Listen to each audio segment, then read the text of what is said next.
mtazamaji wa Medal of Praise TV. Jina langu ni Victoria Brenda na unatazama The Light Show, where if you knew then what you know now. Na siku ya leo nimekuja na mgeni ili tuweze kujadiliana mambo ambayo ni husika sana katika maisha yetu.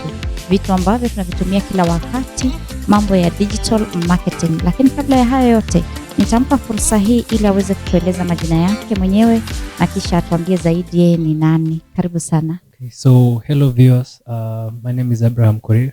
I'm the chairman of IYF Nakuru branch and also a founder of a startup company called Africa Connect.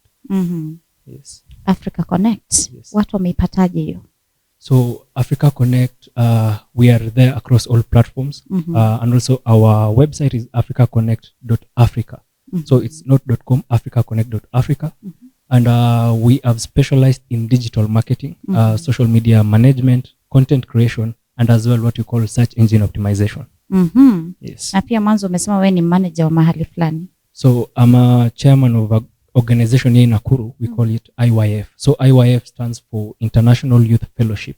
And it's an organization from South Korea. And we are currently in over 150 countries. So it's roughly 90% in all countries in the world.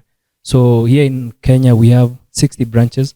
And IYF mainly focuses on the heart and the mind of the youth. So we have several programs that we are currently running on IYF. And these programs also are majorly for the youth. And one program we have currently ongoing is what we call the IYF Free Weekend Academy. So this Free Weekend Academy is we have special skills and courses that we are offering to the youth. Yes. Like digital marketing, we have computer packages, electrical installation, we have like hairdressing and beauty. We also have like taekwondo and many more other courses that you're offering. So we are currently at cohort 4. So we've had first cohort, second cohort, fourth cohort, and each cohort is 3 months. Oh. Yes. Okay, hiyo ndio season. Yes. Atuelewe hivyo tu. Yes. All right. So hizo courses ambazo umetaja zote, they are free. When they come there, you don't pay. Yes, all the courses are paid for, they are catered for. Wow. The only fee that only is required for you is a registration fee of 500 shillings. That is a chance that you will not like to miss. Yes. Umesema kuna digital marketing hapo ndani. Yes, Kuna hairdressing hapo ndani. Yes. Kuna taekwondo. Yeah, Mi nataka hiyo for security purposes. Na hiyo yote imelipiwa. Yes. Kwa hivyo mtu anakuja na registration fee of 500 shillings only. Hapa Nakuru mnapatikana wapi? So our center iko Jualako, along the roundabout there at Top Gas. When you're just in Kenlands, along Fairfield Resort, you'll find our headquarters there. All right. Is intake ongoing? So currently we are doing an intake for season 5. Sasa wewe tukija pale tunakupata kama nini? So when you come there, outside being the chairman of IYF in the branch, you'll also find me as the teacher of digital marketing. So I take digital marketing class. Wow. And this also is my fourth cohort. So I was there from cohort 1 to this cohort. And we are currently also going on to the next season as well. Digital marketing. Yes. You can now tell us more about digital marketing. It is your field now, yeah? Yeah. So as I mentioned earlier, I'm a founder of a startup company called Africa Connect. So Africa Connect majorly focuses on digital marketing and everything to do on the digital space, including social media management. We have something called SEO, which is search engine optimization. We have what we call PPC. You've ever been on the digital space, and also this is something I believe most of you also like have come to notice, is that there's a very great migration from the analog space to the digital space. Yes. And again, currently we are moving away from the digital space. We are migrating away from the digital world to what now we call the artificial intelligence realm. So we now talk more about like AI.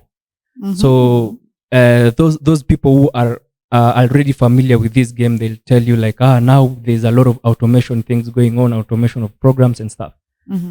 So when you're talking about the digital space, there's a lot of things like you need to mention about. And one of the things you'll have to talk about is the traffic. We have a very big great traffic like on the online space. Yes. We have a global attention. If I want to speak currently with someone in China, I'll just pick my phone, go to maybe WeChat, WhatsApp, send a message and receive it in real time. So another thing also you'll realize is things also are changing. People are no longer going to shops to buy goods. They'll just go online, one of the websites, and also buy things.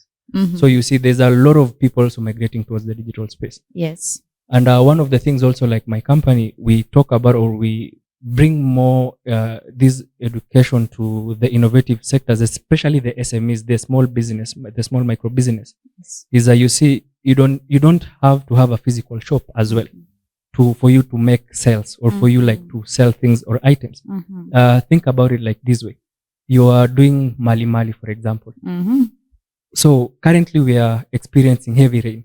So when the rain falls, you are supposed to close your shop. Yes. So when you close your shop, if it's 1 day, 2 days, 3 days, you're going on loss. Now we have something we call e-commerce. You can have your website where you can list all your products on the website. Yes. And people can come to your website, pick items, buy, purchase, and even at night also people can still buy. Yes. So your shop is open 24/7 on the online space. Wow. And this doesn't take a lot of money, doesn't take a lot of investments.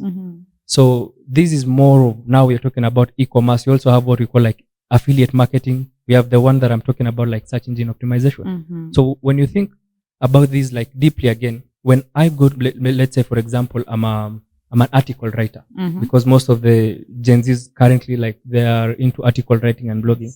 Yes. So I have written an article about, let's say, global warming. So assuming a lot of companies have done global warming, right? So many people, many TV stations, many radio stations have written about global warming. Yes. I also have written about global warming. I want people to come to read this article, right? And also they want people to come and read their articles. Yes. So how do I get traffic to come to my website? So we have two types of way. The first way is you paying an ad for Google. This is called PPC, pay per click. So when you go and browse, when you search something on Google, for example, or any search engine, you'll find an ad of a website, like the first 2 or 3. So that is an ad.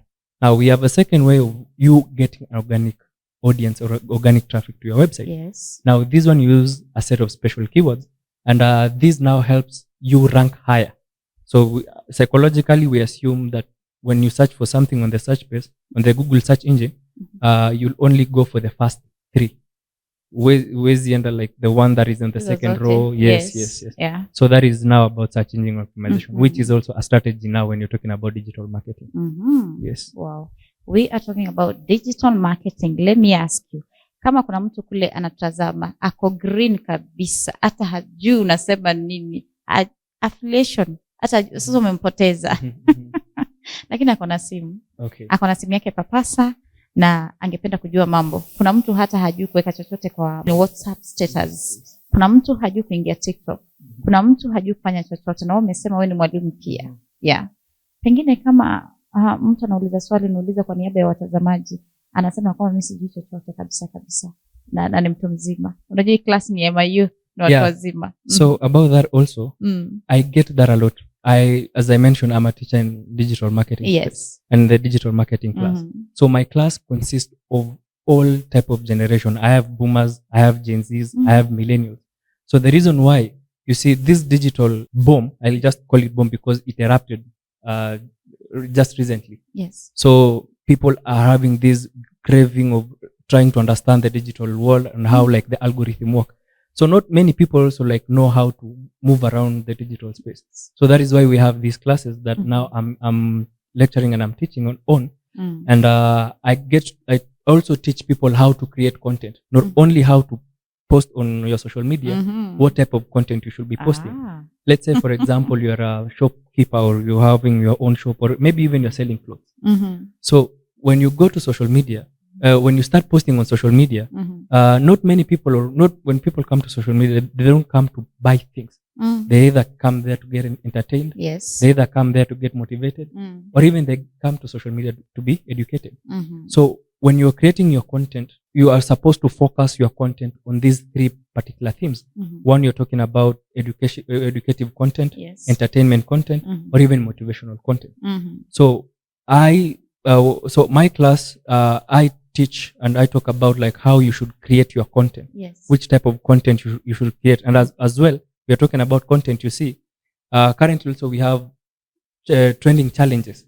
So how to jump into these trending challenges and also make your product more visible and more wider. Yes. Yes. Wow. It's all about digital marketing. Na pengine waambie watu kuhusu kampuni yako tena, you tell us about Africa Connect vizuri kwa wale ambao wanaingia saizi kwenye runinga, wale wengine wameanza kutazama saizi hata hawajui unaitwa nani. Pengine wakumbushe tu. So once again, my name is Abraham Korir. I'm a startup of a tech company called Digital Africa Connect, which is a digital marketing company. Now, in Africa Connect, we specialize our services mostly on digital marketing, social media management, content creation, search engine optimization. And also, when you're talking about content creation, we have one advantage or one thing we call targeted audience. You see, for example, let me assume the viewer also is owning, let's say, an agricultural company or maybe a fertilizing company. Yes. So you're selling, let's say, DAP or CAN, this type of fertilizers. So your target audience mainly is farmers, right? Yes, yes. So if now we have something we call targeted audience. Now this is an advantage that the digital space have over the mainstream media, that now we can target a specific people who have specific interest. So I can go and target now, I can run this ad or this campaign and target specific audience. These are like farmers, agrovets, etc. So these type of people will see this type of ad and hence increasing your return on investment. Wow. Aside from investing or investment or getting returns or earning something, tuko na hawa watu tunaitanga subscribers. Unajua tunawaambiaga nini? Please subscribe. But they don't. Kindly subscribe to my channel. Hey, they don't. So sijui pale kwa digital marketing nafaa kufanya nini ili nipate maybe subscribers ama watu wakapata kujua kuna hiki kipindi kinaitwa The Light Show. So for that is very, very simple. When it comes to subscribing, and also we have something called followers. People, we tell people like, oh, come follow me, follow this account, follow this account. So you put your niche always on having this, call them call to action. Call to action. You want people to do some specific things. Yes. So when in digital marketing now, in theoretical and practical way, for you to have a high rate of followers, we have what we call an awareness campaign. So what mistake that many people do is they will always try to convert people on their first go. So if you, for example, umejua this particular product leo, and you don't even know any other thing about it, will you buy it? No. You won't buy it. But first you maybe want to check on the reviews, or maybe now the second time ikikam, or the third time, the fifth time, now maybe it gives you that trust. That is now what you're talking about. So before even you focus on selling, or before you tell even people to follow you, first thing, make people aware of project or of your niche. Yes. So once they know, how can they know? Now that will be the question, like, how can they know about me?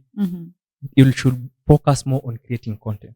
Focus on creating content. The more you build your content, the more you build trust on your client. And that is the easier way for you to have a long list of followers and also a long list of subscribers as well. Sio maneno ya kindly. Say kindly too. Please.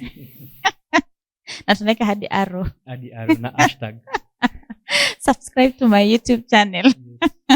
It is about the content that you're creating. Na natuambia kwamba we can make as many contents as possible bila ku give up. Or should I just put 3? And then nikiona nikitafuta nipate my lecturer Abraham hayuko. Niko like, this one is not making sense. Let me change. Yes. So for theoretically, the algorithm for most social media, we have something we talk about, we call algorithm. I know because of time, I won't jump into what all this is all about. Yes. But different social media platforms also has different algorithms. They don't work the same way.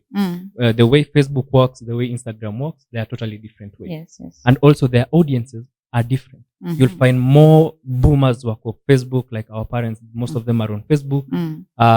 You won't find most of them like on Instagram. But on Gen Z's side, you'll find us more like on Instagram, maybe on X platform and stuff like that. So you also need to know which type of product am I selling? Again, if it's fertilizers, I'm looking for farmers, then which social media platform is the best? Facebook is the best. That is where you'll find your. So you don't have to post across all platform again. Yes. All right. Nimesikia unasema kitu inaitwa niche. Pengine uspell hiyo jina alafu tuambie what is that, kwa sababu kuna watu inawapita hivi. Okay. Yes. So niche is NICHE. Mostly it's what you talk about or what your services is all about. For example, my niche is digital marketing. So I think if I use that example, it'll be easier for everyone to understand. So about niche, why I'm talking about niche this way is because when you're creating also content, you need to understand like how to break down your niche into different sub niches. So if for example nikisema for example me I'm a digital marketer, or my company is all about Africa Connect is all about digital marketing, there are sub niches that are in there. That is why we are talking about social media management, we're talking about content creation, and all these other types of services that we have. So that are now the sub niches that I have. All right. Yes. Okay. So tukisonga mbele kidogo, pengine nikuulize wewe mwenye uko digital marketing. Watu wa digital marketing umetupeleka mbio sana. Tunaamka kila siku tunapata mambo yamebadilika jamani, na wazazi wamejaribu sana. Nilisikia mzazi juzi akiimba wimbo anasema anguka nayo. Anajaribu sana kukimbizana na Gen Z na kila mtu na kila kitu pale. So ukiingia mahali kama kwa studio, pengine kama umetutembelea leo, ninajua unaweza angalia hivyo ukatoa makosa mawili matatu kwa sababu ya digital marketing. Pengine nikisema Medal of Praise TV unaiangalia kwa haraka sana ujue kumeendaje, kumeenda vipi na nini na nini. Sijui kama nyinyi watu mnapata ajira zenu pia kwenye studios. Yeah, so we do work side by side with mainstream media as well as venye nasema digital marketing is the new age of mainstream media, or there's a lot of migration from the mainstream media to the digital space. But again, we work side by side with the mainstream media, given that because your audiences or our audiences are the same. These are the same clients or the same people that you're talking about. The only thing that we have, or something that digital space that has like on an advantage is our analytics, like our data analytics. We can get to see how many people, okay, also the mainstream media can get to see how many people like are watching. But in our case also, we can get to see the devices they are using. We can get to see the people who have received this from who and who, so those type of shares. And also we even go further to knowing their location. That is why when you go to our website, nakwambianga accept cookies or clear cookies, those type of things. So cookies and caches are mainly like your footprint. So you can get to see, oh, you came from this type of website, ama like umetoka this social media platform. So we can get to pay them and become like, maybe for example, I can see most of my viewers came from your show. So I can get to pay your show for an advertisement, so that now you can keep on mentioning about our industry, so that most of your audiences can be coming to my side of the show. Wow, that is wonderful. And now, because you are lecturing a class of I don't know how many students, but in future, wakati ambapo wamesha graduate kutoka kwa darasa lako, wanaazimia kupata kazi kama wapi na wapi? Kwa sababu ninasikia unataja mambo mengi sana ya muhimu. Companies kama gani ambazo zinaweza sasa waitia kazi? Nice. So that's a very good question, because in my class, first of all, before even they graduate, I always tell them one thing. Think of a business you've always wanted to start up, because digital marketing cuts across all type of industries, all type of businesses, be it is fitness and gym, wellness and fitness, be it it's a restaurant, be it you think of opening an Airbnb, you can do, because it cuts across all types of businesses. So once you have a business that you've always thought of having in your mind, now start building a social media platform for that place, or for that niche or that business. And also make sure that this is a business profile. Remember, we have a business profile and a creator profile. So this is a very big mistake many companies they do. Companies, instead of doing a business account, they do a content creator account. So these are two different things. Wow. Yes. Okay. Now, on top of whatever it is that you're telling us today, watu wakitoka hapo mahali, it cuts across. A person needs to think on what he or she may want to do in future. Na pengine sijui kama mpatana na mwanafunzi ambaye hana ndoto, hajui kitu, hataki kufungua shule, hataki hoteli, hataki nini. Sijui kama mpata mwanafunzi ambaye anataka kuajiriwa tu. Actually, I have a lot of requests also that I get from my DMs. And one advantage that I have in my industry is anyone can do this type of thing, because you see most of the audiences, most of this generation, we spend most of our time on the mobile phone. Yes. So this mobile phone you're spending is a job for someone else. When you're talking about social media management, Yes. ni kazi ya mtu kujua every day like what is trending. He has to be up to date what today is trending, what challenge is there going on, so that he can advise maybe company X, Y, and Z. So maybe you can do this type of challenge and stuff like that. Yes. So kitambo, when you spend your time on your phone, your parent will be like, toka kwa simu, unatumia time mingi kwa simu. But currently now, it giving back like some return on investment. If you know what I mean, yes. Oh my God. Ni company already kwa mkono ya mtu. Yes. Na mnafunza watu kutumia simu angalau pia kupata mapato. Yes. Sio mimi tu niende pale for entertainment purpose. Not for entertainment. Ninge tu pale nisikie umeweka nini, na niangalie pia reel za mtu, ni gani leo, ni gani iko juu, ni gani kwa nini. Na kwa sababu nafunza digital marketing, sijui wanafunzi wako wote wanafaa kuwa na simu zipi, ama ni hiyo inaitwa nini, laptop? Oh yes. Now that is also very good, because it's not necessary for you to have a laptop. Most of these apps that also we are using imekuwa converted to what we call an Android application. So you have like softwares, if I can mention, like HubSpot, another website like Canva, where people, this is one application, one website that most social media managers and digital marketers use. So you have it also like now currently available on Play Store. So you can use it on your phone, you can create content on your phone, you can also track the analytic, maybe using websites like Meta Business Suite, using just your phone. So it's not a must for you to have a laptop or to have a computer, but you have a smartphone. That at least you have a smartphone. Yes, not just That any one phone. is good to go. Yeah, not just any phone. All right, a smartphone is okay for you. Kwa hivyo wacha kusema utangoja laptop kwanza alafu utafute mambo ya digital marketing kwa juu yako vipi. Pengine kwa mfano mtu ameangalia bidhaa kwa mtandao, tuseme ni TV ama ni simu za lipa mdogo, anataka kuitisha kutoka Nairobi, na pengine yeye ako Nakuru, na amepata kampuni tofauti, watu tofauti wameweka pale kwenye TikTok, kwenye mtandao ya kwamba tunapeana simu, unalipa 100 shillings per day, this is the amount you're supposed to pay before hiyo simu ije.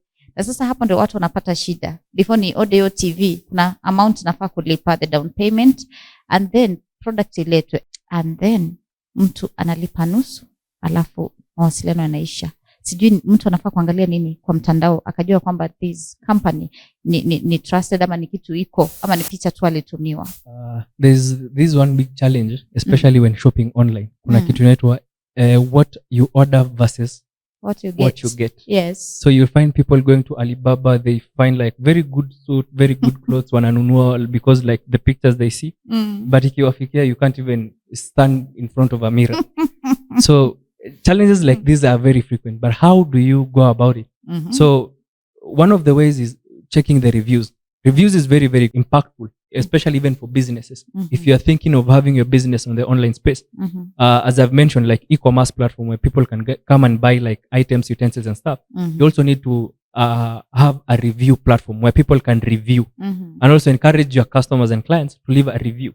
So when a buyer like you, for example, goes to this site, before you purchase anything, the first thing you need to do is check on these reviews. Wow. Yes. Wow. So the first thing, sio kusikiza bei na kuambiwa ziko Nairobi na kuambiwa sijui click link ama kuna namba hapo chini kwa bio ama sijui wapi. Hizo si mambo ya kuangalia kwanza. Tumeambiwa kwamba angalia review, watu wamesema nini. Na pengine utaingia kwa review usikize mtu amesema mwizi wewe, nilikutumia, and then you know what to do. You know what to do. Ama utafika mahali utaenda kwa review upate mtu amesema thank you so much, hizo bidhaa zilikuwa original. Enda kwa review. The mistake that we do ni kuangalia venye mtu anaongea na anasema hii screen iko na bluetooth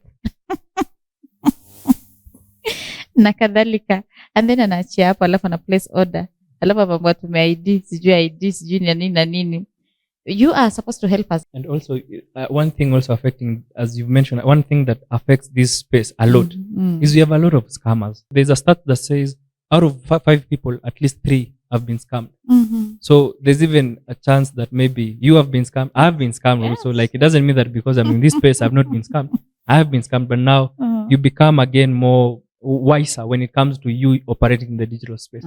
We have a lot of scams, and also currently also there's a crackdown going on by the Interpol on some certain type of scams. So it is something that it affects our industries also a lot. So you need also to know how to discern this type of people. All right. Yes. And because you've talked about scamming, let me ask you this question, kwa sababu iko kwa digital marketing, iko under you guys. Kuna haya mambo ambayo mtu anasema, kuna kampuni, we bora tu ujibu maswali, alafu you'll be earning. The questions are very easy, they are simple. Bora tu sijui ufanye nini, bora sijui follow ads, sijui open ads, sijui ufanye nini, then you'll be earning. And then wewe umesema tuangalie review. Unajua reviews zinasema nini? I joined 2 days ago and I'm earning 14,000 para. I was actually coming to that because that is another type of scam when it comes to reviewing. People have become again clever. They are borrowing people who can just leave positive review on their platform. And as well as you've mentioned, as much as like when it's review, easy stories a review like iko concerned. Yes. When, for example, like I get into Play Store, for example, ama ningie this certain type of an app. I want to download this type of app. Yes.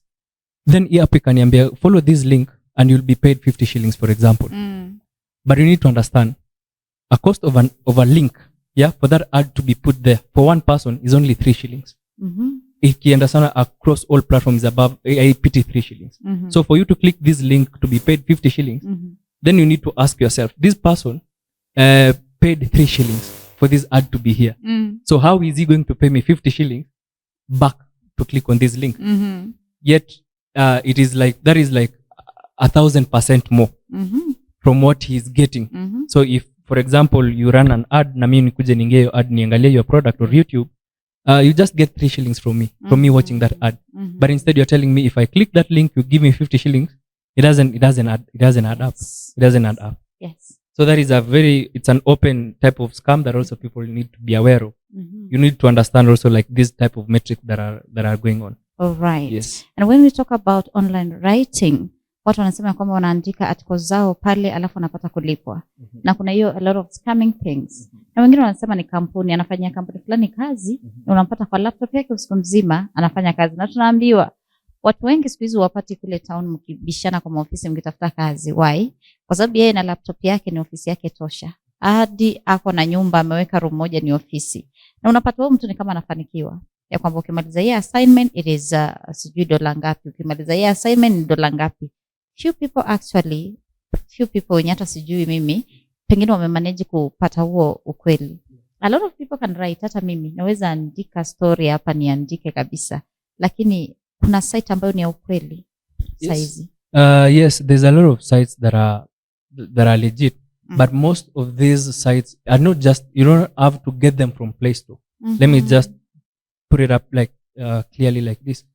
So you need to have an account, maybe from unasikia mtu anasema I sell accounts or I create accounts. Yes. So you also need to understand from these type of things, like which type of articles you're writing. I'll use an example when it comes to article writing and writing stories, like Yes. for example you've mentioned si kila mtu anaweza like andika. Currently you can, everyone can do it because we have also AI. We have ChatGPT, we have WriteSonic, we have Gemini. We all have like this type of sites that you can go put it in like a prompt, a very good prompt again. Like for you to know how to use these AI tools, you need to know how to write a prompt, yes, not just an ordinary prompt. So when it gives you this output, now you can maybe refurbish it and now maybe share it back. So because of these type of details, like it has reduced the number of entries of where people now can do this type of online writing. Oh, yes. Okay. Oh my goodness. I don't know what to ask again, because now everyone wants to write something. They don't know. It's about the account. You say that people are selling account, or what? How did you put it? Yeah. So there are typically people who like are given these privileges where now they can sell these accounts and they can create this account and sell them. And again, don't be fooled when someone says because he's living in a 2-bedroom mansion or a villa, they are getting this money from writing articles and stuff like this. Or there's these big trending things you ask someone, oh, unafanya kazi gani? Nafanya kazi online, forex, yeah, nafanya trading, nafanya bitcoins. Yeah, yes, we have cryptocurrency. That is not a scam, but again, we have a lot of scams in this place when it comes to cryptocurrency. And again, that is not time will not be enough for us to talk about the cryptocurrencies and as well like things to do with bitcoins in this show. But that is another space also like needs to be touched on as well. Yes. Wow, there we go. Now it's not everything that you see online you clicking imejaa hapo. Don't click on everything. At least hata kuna mtu huwa hasomi, bora tu amesikia you earn, ana click. Sijajua kama kuna hiyo yenye ni direct, once you have clicked now wewe na M-Pesa yako na hiyo account mnaanza kushare kila kitu. Ziko, but most of them are private. I won't tell people like to go and search specific sites and things like that, because again, most of these people, as I've mentioned, anything to do with clicks and links, most are phishing. We call them phishing. Okay. Yes. So when you talk about this, like all you need to understand the only solution you have here is first checking the reviews, and also apart from reviews kuandika kuna zile stars. Kuna what we call like those stars where people like after leaving a review they put, if it's a 5-star that's a very good product, if it's a 1-star that's, so you get to see like how many people have left these types of because not everyone can type in a comment. So unapata most of the people come and submit like these stars, so you can get to see. If it's above 2, then you know these are good. Not even above. If it's 5, it's the best. If it's 1 or half of 1, then you know maybe I look for the next door. All right, I'm going to give you 2 minutes actually to tell us what you've not told us about digital marketing. So anyone who is at home, who mostly have finished Form 4, or even if you're still in campus or finished your higher education, and you still don't know what you should learn or what to do. In the current society or in the current world, it is all, the new world order is all about bringing a solution to a problem. Think of how you can create a solution to a certain problem. And there's this Kaspersky theory from Russia, which they say, if there is no problem to be solved, then first create this problem, then come up with a solution later on. So that is not an advice, but I'm just mentioning there's a lot of ways also when it comes to solving problems. So if you still don't know also like how what types of these skills that you can use, we have this IYF program where we give this free education, even taekwondo and hairdressing, where you can come and learn for 3 months every Saturday and Sunday. So this is something I forgot to mention. It's only on the weekends, Saturday and Sunday, 1.5 hours each day. So during the week you can go do your errands. During the weekend you can come learn 1 or 2. And also we have this special also education we call mindset education, where now we talk about you learn about the world of the heart. We have like now the world of the heart. For example, we were in school, there was this big problem that all of us experience. A teacher will come to class with papers, exam, and then he will say, niliwafunza mbona hamkukumbuka. Then you get beaten. I think first of all you should be taught how to remember things, how to understand things, because it's the mind that you are educating. So how to understand things, how to think, this type of things. So this type of skills or this type of questions are answered using this mindset education, where we talk, we teach across the world of the heart. Wow, there we go. Na nashukuru sana kwa muda wako. Asante kwa kuja kwenye studio zetu. Na mtazamaji, hapo ndipo tunafika mwisho wa kipindi cha The Light Show, where if you know then what you know now. Until next time, we love you. Bye.